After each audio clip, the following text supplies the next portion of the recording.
Talk to me about your relationship with alcohol and how it's changed. I pretty much barely drink anymore. I used to drink numerous times per week. There was always at least one extremely heavy blowout at the weekend. What is going on here? When you're having 15 or 20 drinks a week, you're pretty much constantly in a state of being either drunk or hungover. If you really like alcohol, it does two things to you. It makes you more extroverted and enthusiastic and more full of positive emotion. And the second thing it does is reduce anxiety.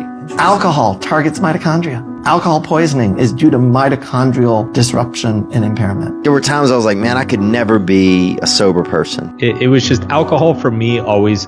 If you took something fun, alcohol made it more fun. And if you took something boring, it made it less boring. So when somebody dies of alcohol poisoning, the cause of death is poisoning the mitochondria. The one thing that always knocks me off track the most is always alcohol. Most people are drastically underestimating its impact. Right now, as we speak, at least 1 in 10 Americans meets the criteria for either alcohol abuse or alcohol dependence, which we now call alcohol use disorder. We were on to like 2 or 3 glasses a day, then half a bottle, and it just went really fast. The alcohol it's a hell of a drug, man. When it comes to quitting drinking, one of the challenges many people face is the influence of their social circle. If someone's friend group consists of heavy drinkers, it can make it incredibly difficult to maintain sobriety. The peer pressure, normalization of excessive alcohol consumption, and fear of missing out on social activities can create a constant temptation and undermine an individual's efforts to quit. Breaking away from such friend groups or finding new, supportive social networks becomes crucial in providing the necessary environment for sustained recovery and personal growth. If you're trying to get your life together and your friends get in the way, that's actually real useful for you because you've now identified who your friends aren't. And you might think, well, I can't give them up. It's like, oh yes, you can. And not only can you should, and it would be better for them. Because if they're aiming down and they want you going down with them, there's nothing good about what's happening to them, and there's certainly nothing good about that for you. Similar to quitting smoking, the body can heal, but it takes time. In this next clip, Mark Manson, author of The Subtle Art of Not Giving a Fuck, addresses his relationship with alcohol. Despite being a heavy drinker for most of his life, he made the decision to quit completely. While attempting to moderate his alcohol intake, Mark experienced prolonged negative effects, feeling physically and emotionally drained. Effects that are common after a blackout night, but were surprising to him after a simple glass of wine or two with dinner. You know, if you've been a heavy drinker for multiple years, it can take 6 to 12 months for your system to actually entirely reset. For your brain to go back to the way it was, your internal organs to go back to the way they were. And I was like, God damn, I've been doing this basically since I was like 18, half my life, almost 2 decades. Yeah, it's incredible. It's incredible. It was, I'd say, within a few weeks, waking up with more energy, sleeping like a baby. You know, and one of the things, you know, I had cut back quite a bit before I quit completely. I'd say I'd cut back to drinking maybe 2-3 times a month. And when I drank, it was like just 2 or 3 glasses of wine. And it's funny, like I feel like something you notice when you cut back that you don't notice when you keep drinking heavily. Like when you drink heavily, you just expect to feel like shit. So when you feel like shit, you're like, oh yeah, well of course I drank a lot. But when you drink very moderately, it actually showed me how much it affects you. Like I would go out and have 2 glasses of wine with dinner, and not only would I feel maybe 20% worse the next day, I would feel 10% worse the day after that. And that was shocking to me. I was like, whoa, this is actually, it's not about hangovers. It's about just general lack of energy and motivation on a day-to-day basis. And it lasts for multiple days. There's no hiding the fact that alcohol is a drug. It's a legal drug, accepted by society, that rakes in billions of dollars a year. It's also well known that alcohol is harmful, especially in large quantities and over long periods of time. Why do millions of people continue consuming a poisonous substance? For the most part, people consume alcohol in order to get the net effect on the brain. The overwhelming majority of people who consume alcohol, that's to help unwind or, celebrate the end of a day, or it's hard to deal with the stress at the end of the day. It's usually a mechanism to take you out of a less ideal place and bring you into a more relaxed, ideal place. Alcohol really is a good drug for coping with anxiety. That's why people use it. So it does two. If you really like alcohol, it does 2 things to you. It makes you more extroverted and enthusiastic while you're on the ascending limb of the blood alcohol curve, which is why you have to keep drinking once you start. Because if you plateau, that goes away. So you got to keep drinking. Okay, so that's one thing. It makes you more enthusiastic and more full of positive emotion.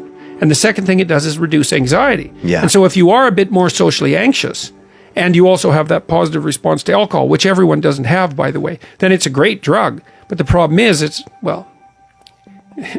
a great drug for the moment. Right. Right. There's consequences. Yeah, this sounds when it's not great. Well, it also, alcohol is an interesting drug because it actually doesn't make people stupid. This has been tested. Like alcohol, people who are drunk will take far more risk. And you might say, well, that's because they're too stupid to understand the risk. It's like, no, they're not. If you ask them about the risk when they're drunk, they can outline it perfectly. What it stops them from doing is caring about the risk. During the healing process of sobriety, withdrawals are inevitable for people that maintained a heavy reliance on alcohol. Symptoms vary, and the intensity can often make it harder for some people to stick with it. As with smoking, those cravings are powerful and can often push people back to substance abuse to escape from the discomfort of withdrawal. Increased stress when people are not drinking, diminished mood and feelings of well-being when people are not drinking, and changes in the neural circuitry that cause people to drink even more in order to get just back to baseline before they ever started drinking in the first place. You feel uncomfortable, you feel distressed, you feel anxious and distressed, and you basically start noticing you have more cravings and urges to go back to drinking more alcohol to make these signs and symptoms get milder or go away. So basically you're self-medicating and kind of perpetuating the cycle because you don't want to feel this way and you don't want to feel this discomfort from alcohol withdrawal. Now, in milder cases, these mild signs and symptoms may go away in 1 to 2 days. In more moderate cases, it could be 3 to 5 days, okay? But bottom line is, it's these withdrawal symptoms, even though they're mild, which may continue to perpetuate somebody's drinking because they say, I don't want to feel this way. And I notice that when I start drinking, it kind of goes away.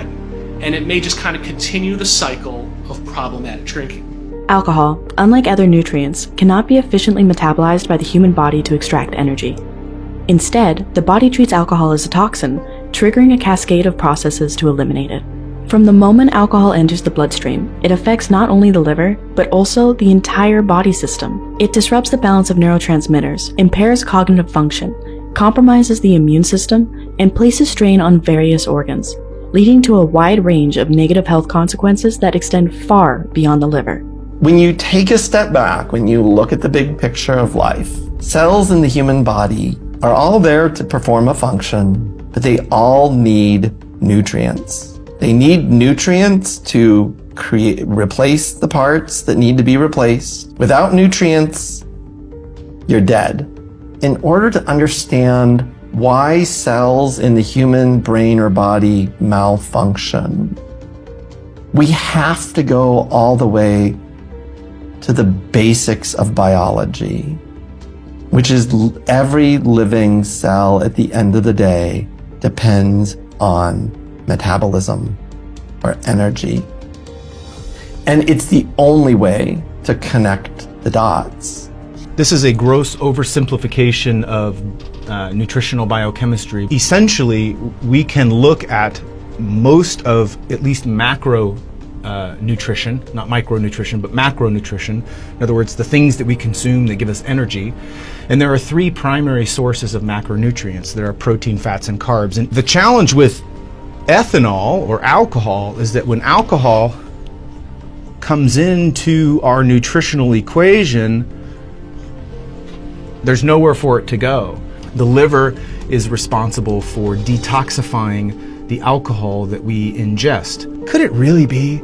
Could it really just be that the last thing to go is the alcohol, that it could be that impactful? I dare you to try.